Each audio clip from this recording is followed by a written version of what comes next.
Sorry about that, everyone. We had a bit of a technical issue. Apologies, ladies and gentlemen, and welcome back to the North Sydney Local Planning Panel. The panel is charged with the responsibility of determining applications up to $30 million in value, matters that have received 10 objections, matters where the property might be owned by the council, and other items generally considered contentious. The panel is an independent body of people comprising 4 experts, and we have this afternoon inspected all of the sites, and we have made our declarations of interest, or more importantly, declarations of no pecuniary interest. We have one panel member who has declared a non-pecuniary interest for item 5, and he will excuse himself from that item. I should say that the chair and the council acknowledges the Camaragal people as the traditional owners of this land on which this meeting is held today. And we would like to recognise both elders past and present and in the future. Ladies and gentlemen, we will deal with your items sequentially, but primarily we will deal with people who want to address us. I know that some of you are here to simply answer questions, and I'll give you that opportunity where it's appropriate. But having heard from each and every one of you that wants to address us, we will then conclude the public side of the meeting and determine each of the applications in closed session. I would like to introduce you to the panel. I'll start off by saying I'm your chairman today. My name's Gary Shields. I've been a planner of a number of years. I have master's degrees and a PhD in planning. My background includes working with various local councils and indeed as a consultant. I've also worked for a period of time at the Land Environment Court, and I chair other panel meetings apart from this one. Can I introduce you to the panel, starting firstly with this lady? Linda McClure. I'm a consultant and planner of 40 years with local government and consulting with a planning qualification. Thank you, Linda. And Stuart McDonald, also a planner. Thank you. Okay. Ken Robinson, I'm the community representative on the panel, and I'm a resident of North Sydney, and I have about 30, 40 years of experience as an environmental scientist and planner. Stuart wasn't going to mention his years of experience. Thank you, ladies and gentlemen. And can I just remind you, I know you're all perfectly well behaved, but will you please be respectful of other speakers and of course of the panel. So we look forward to hearing from you. The first item that I have is 201 Mill Street, North Sydney, and I've got 6 people listed or registered to speak. The question is, do all of you wish to speak, or do you have a nominated spokesperson? I think it's just me. So I'm Matthew Bailey. I work for LaSalle, who's the owner of the building. So I'm the head of asset management. So I think I'm the only one speaking. Unless there's other people here. If you have got any questions, who can answer questions, but the submission is just me. Okay, thank you, Matthew. If you can contain your submission to 3 minutes, that'd be great. And just start by identifying yourself and then roll forward. And then the panel. Sure. Yep. We won't need 3 minutes. Matthew Bailey. I'm head of asset management and development for LaSalle.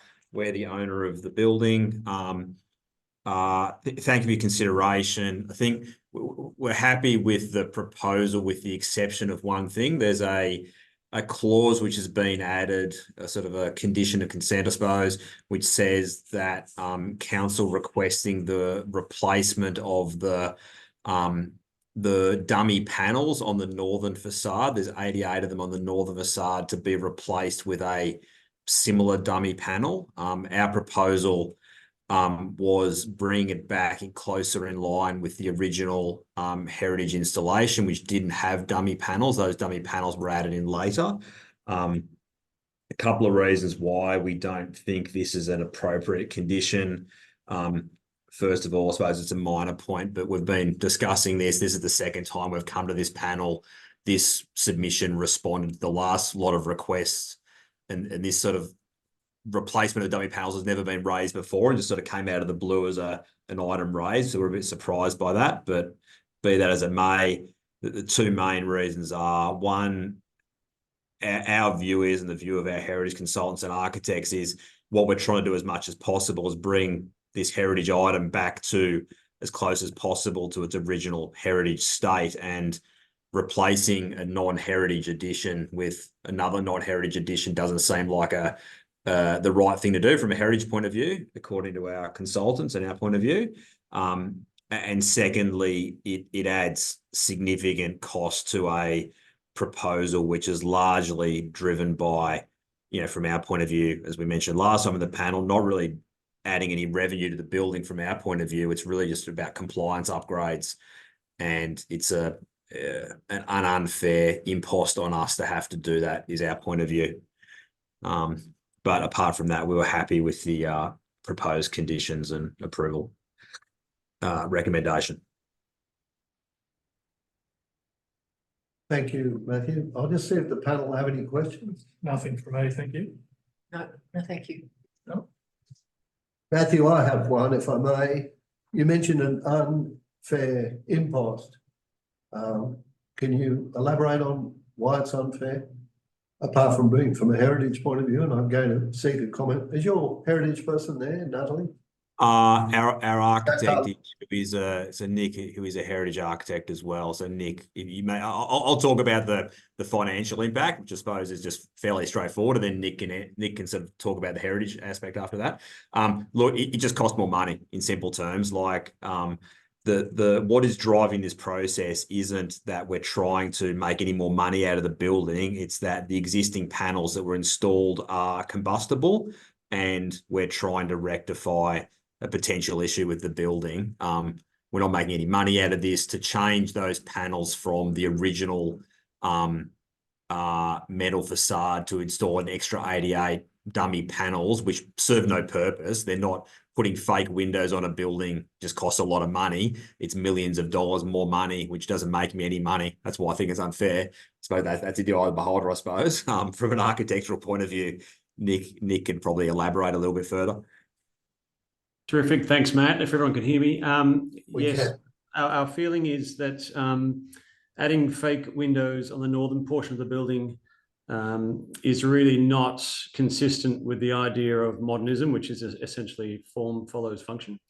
And also the inclusion of glass on those dummy panels would make the whole northern elevation appear entirely different from the rest of the building as well, given it would be illuminated from within on a typical floor, but up against a solid core wall. It's an illogical thing to do on a building like this. And I guess that was supported by the original building, which left the core expressed as a solid element up the northern portion of the building, where there are no views, and it provides, I guess, a buffer to the heat loads from the north.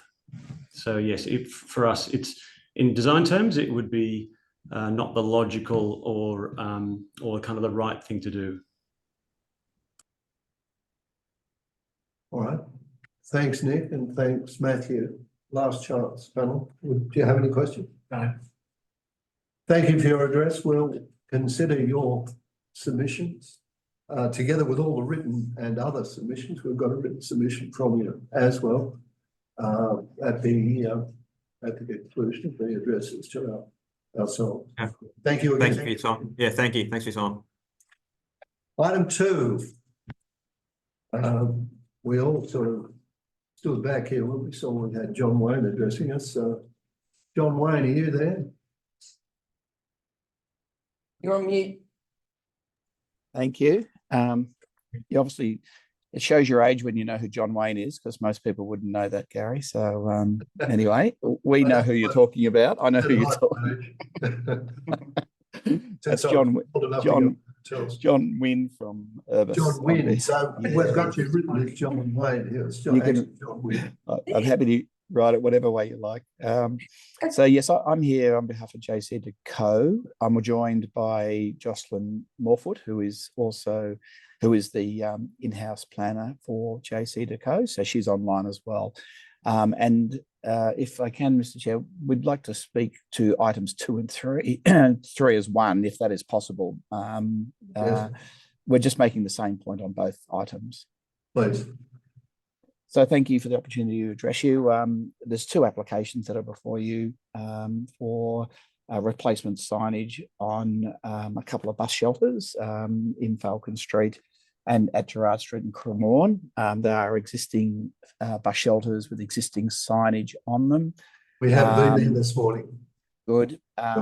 These applications, a number of the panel members will be aware, this is the latest in a series of applications that have been submitted and determined by the panel and council relating to a commercial contract that JC Co has with North Sydney Council.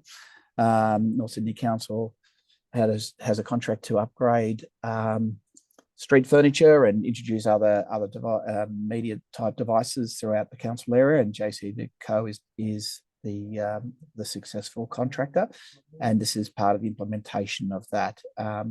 These applications have been submitted as part of a number of similar applications, and some of which have already been determined and previously assessed by the panel. In short, we're supportive of the recommendations for approval by the officers in both these items. We think they're an accurate assessment of the statutory and environmental merits of the applications. So we are supportive of that. We just would like panel consideration of 2 matters. I have raised this verbally with council officers, and they may have briefed you on it. I'm not sure. And they're both the same on both items. It's with regard to conditions. So the first is with regard to condition A6. So there is a recommendation. One of the attributes of these applications is that the signage that is existing and the signage that is proposed has the potential to be utilised to provide community communications in a manner that's to be agreed with through the various contractual arrangements that JCD has with council.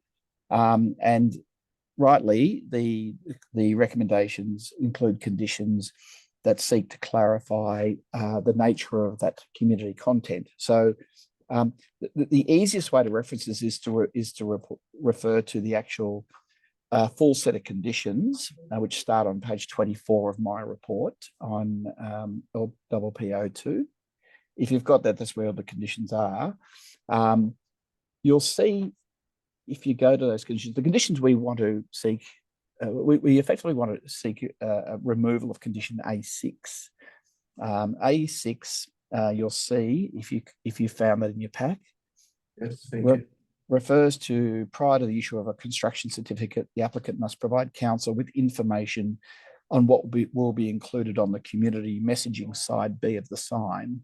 That's the condition that we seek to remove. The reason we are requesting it be removed is that we think it's unnecessary given other conditions that are imposed on the consent to exactly the same effect or virtually the same effect.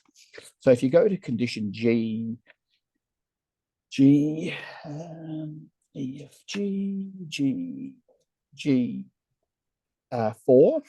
which is on page 41 of the report, you'll see that there is a condition G4 that says prior to the commencement of operation of the signage, a content management plan is to be provided and approved by council. This plan shall include controls on the content of the signage, including details of the proposed hours and week, years of council-generated content, and details of the mechanism by which council can be in control of content, amongst other things. Then there is an accompanying condition to that, which is I4, condition I4, which is on page 42 of the report that I'm looking at, which is an operational condition, which says that the signage content is to be in accordance with the content management plan as required by condition G4. So in the making these applications, we confirmed in the applications that the community information would be made available on that, as I say, in accordance with agreements between Council and JC2Co. These conditions seek to serve or implement that opportunity. But when you read G4 and you then read I4, we see there's no purpose for A6. And as a point, this condition A6 is actually a duplicate or a replica condition that was imposed on some previous applications that the council considered. And just to highlight, those previous applications were different to these ones, which are in the bus stops, where the bus stops have 2 signage panels on each side, A and B. The condition that's been included there, A6, is referencing what were called communication panels, which were non-bus stop infrastructure, where there was a large panel on one side and a small panel on side B that was dedicated to community messaging. So that condition, we say A6, is irrelevant to this particular application, but more importantly, the intent of ensuring content control, both in the sense of what is provided and ensuring its operational, is covered by G4 and by I4.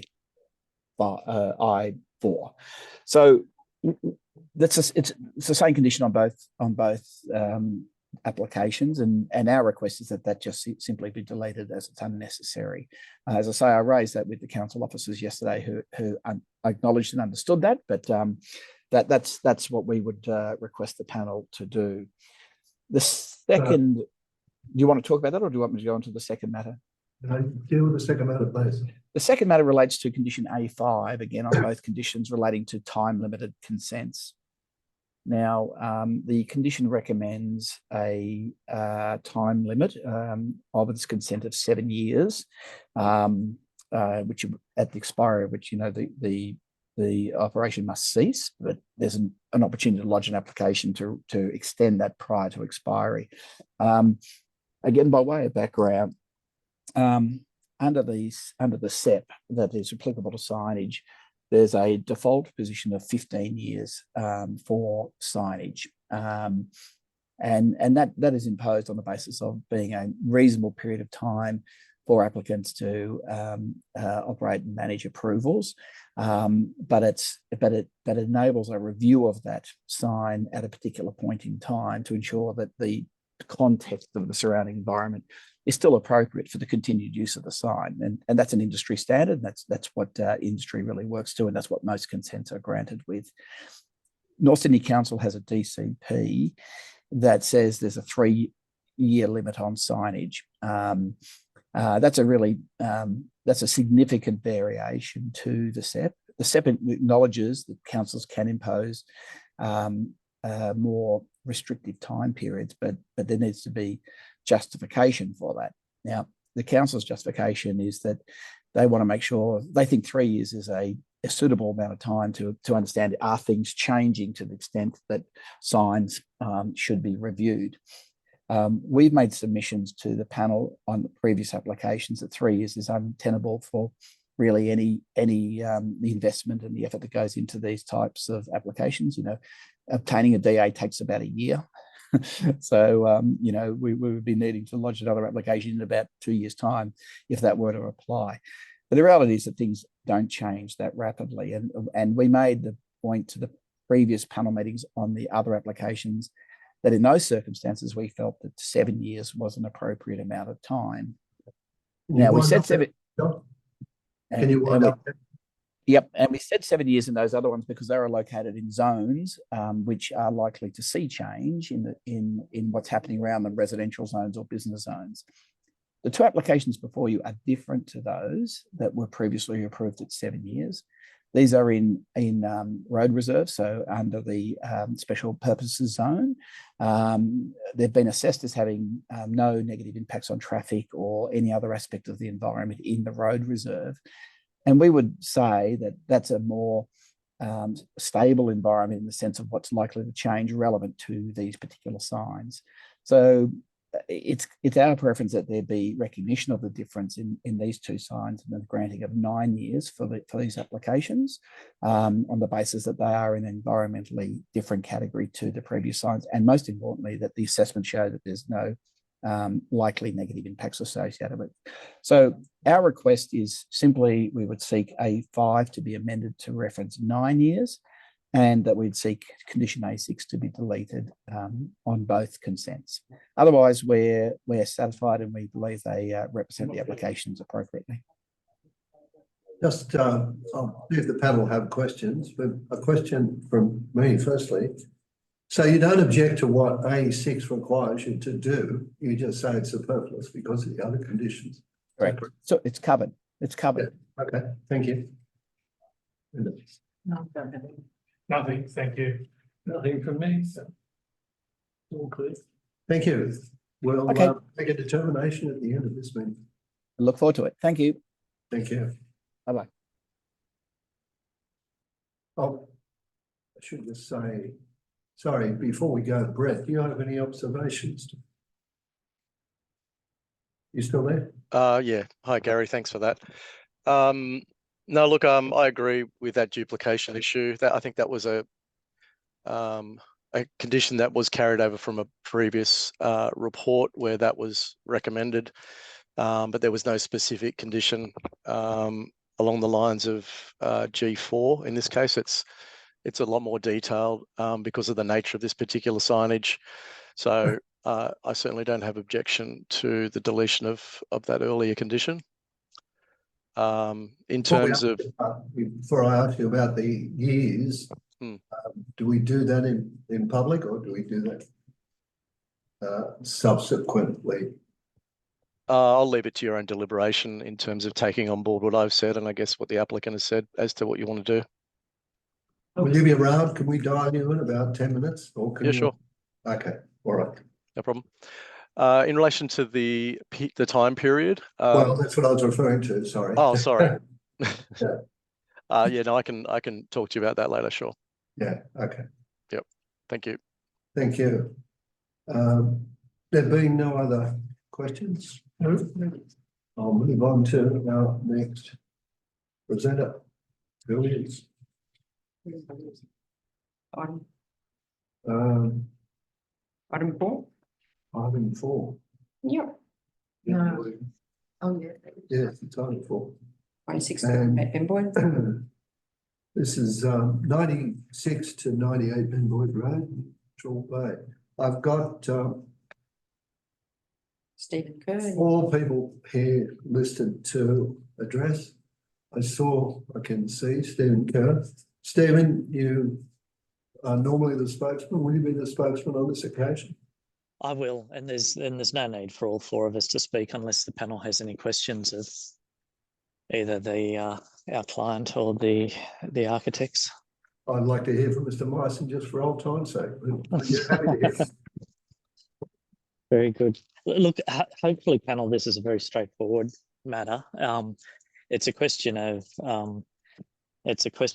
the very strict reading of a condition that was imposed by the panel on this development consent compared with what the panel at the time was intending to achieve. You probably read from the report yourself on page 9 that the panel in the case of this condition was trying to achieve an improved street elevation through additional articulation to the balconies, and these are the panel's words, similar to the original approval. The condition as it was drafted, however, specifically said that the balconies needed to encompass a break in form as per that approved under the original DA. And in this world of the very strict interpretation of everything, as per, of course, means exactly like the original DA. What we have provided in the amended plans is a break in those balconies that is similar to the original approval. but with some very minor adjustments to improve the amenity of the rooms that are behind those balconies. The amended design essentially, by articulating a very long central balcony, articulates the facade in the manner that was intended by the panel that imposed this condition, but it's not strictly as per the original approval, which would in fact be an inferior design outcome. So with that very sort of long-winded explanation, as I said, we're here to answer any questions, help the panel as we can, or even just to reminisce. Thanks, Mr. Kerr. I'll just ask the panel if they have any I have questions. No, thank you. No reminiscence. Maybe another time we'll reminisce. Good to see Very you. good. And we'll make a determination at the end of our submissions, and it'll be on the website in the next day or so. Thank Thank you you. very much. Have a good afternoon. Thank you. Next item I have is item 5, and one of our panelists has declared a potential or perceived conflict of interest, and he'll be leaving us for item 5. And I have Mr. Andrew Duggan. I think, Mr. Duggan, are you addressing, or you have 2 other people with you? Will you be the spokesperson on behalf of the 3 of you, or will I hear from the 3 of you? I am. I'm here. My name is Andrew Duggan, Director of Ethos Urban. I'm happy to speak to this matter. Well, if you'd identify yourself and address the panel for 3 minutes, we look forward to hearing from you. Thank you, Mr. Chair. I don't mean to talk for long. We put a written submission in yesterday, which I take the panel has a copy of. In essence, we're keen to see this matter resolved today. It was deferred late last year. We undertook some works around the rental history of the various properties, submitted that to council. We understand that council, through a consultant, Judith Stubbs, reviewed this, and the resultant recommendation is for a recommendation for approval with a condition for a further assessment, which may then lead to a contribution. On the whole, we don't have an issue with that. We're happy to see the matter resolved today. And we do note that some of the matters we raised seemed not to have been fully understood by council's consultant. There still seems to be some debate that some of the properties were strata titled. We have provided to council yesterday a copy of a draft planning agreement with council, which sits on council's website, which clearly shows 4 of the properties indeed have strata plans and were indeed parties to the planning agreement with council. So I don't see how there can be debate by council's consultant about the previous strata titling of those properties. Nevertheless, we've made a number of recommended or suggested changes to the operative condition that calls for an assessment and potential future contribution should it arise. And the nature of those changes is effectively to say that any contribution that arises from that assessment may be paid as either a bank guarantee or an insurance bond, and then effectively are returnable to the proponent if state significant development application. And perhaps I should say that since we appeared before this panel in December, the applicant has sought and been granted Secretary's environmental assessment requirements and is concurrently preparing an environmental impact statement for a state significant development application for this site, which includes both the affordable housing required under the planning agreement, which is a planning agreement that the council is a party to, and some 75 other affordable housing units, which is part of the new provisions of the housing set. So significant amount of affordable housing will be provided on this site. Now, having said that, we recognise that this early works DA still sits by itself, but we have tried through those suggested words to tie what would happen if that state significant development application is approved and that affordable housing is provided. And we've also tried to tie what happens if that SSDA is not approved, but, for example, this early works DA is commenced. So I hope that the panel's had a chance to review that suggested wording, and I'm happy to stop talking now and perhaps answer any questions. We've also got Thank the you. submitters. I'll just see if there's any questions of the panel. Peter, you were saying? Oh, sorry, we've got the submitters, Harold Henderson and John Seymour, but it doesn't look like they're here. Harold Henderson, are you there? And John Seymour, are you there? No. No. John, are you there? Andrew, I have a question just before I pass to the other panelists. The planning agreement you referred to, that's a proposed planning agreement, is it? It's the one that's in the course of preparation. No, it's been executed and registered on title. I only raised it because it clearly shows the previous strata lots that existed on the site. That planning agreement has now been assigned to effectively CBUS Properties. Has been executed, registered on title, and is fully operational. And I've called for that document, but just help the panel if you would. The terms of that planning agreement is to provide affordable housing to what extent? Financial or numbers of units? It can be either, but the proponent's choosing to provide in-kind affordable housing. Can you help us with an amount? 5%. 5% of the number of dwellings that's developed on the site.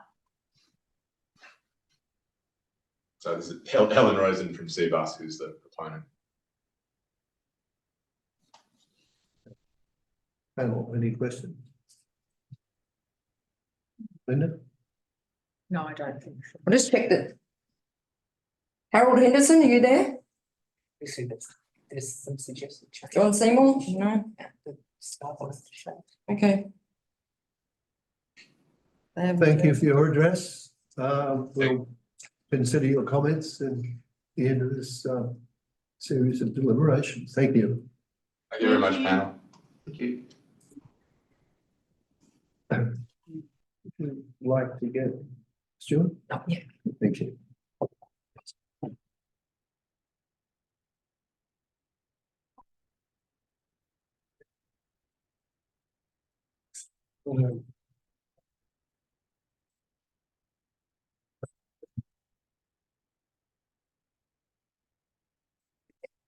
Now, I'm sorry. Item 6, yeah. Go there. So Scott item Elson. 6, yeah, 54 High Street. Yeah, I'm just wondering if we've got anyone. Have we got James Lovell present? Mm. No. It's gonna be. Yes, he did. James Lovell? A few technical glitches today. Or Joseph? Hello. Hello. Oh, Hello. Joseph is there. Who's that? That's Joseph. Yes, Joseph, where are you? we are here. Can you Oh, see? there we go. And James, Good afternoon. Sorry about that. we found you. You've, thanks for joining us again. And you've requested to present to the panel. Would you who will be doing the presentation? Will be you? Yes, Chair, I'll do that. I'll be quite brief. We didn't specifically request to present to the panel, but I would say a few things.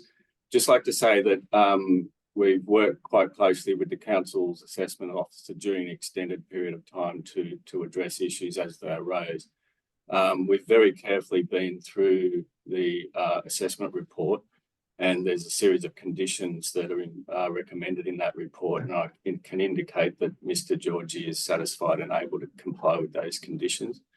So on that basis, we're otherwise available to answer any questions if you may have some.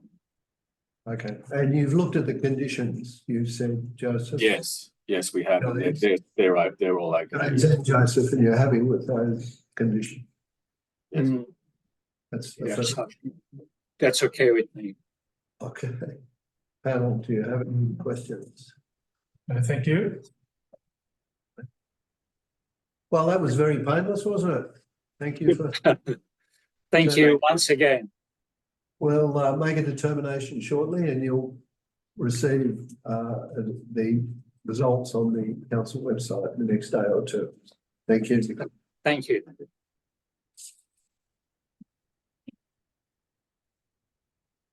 Meeting.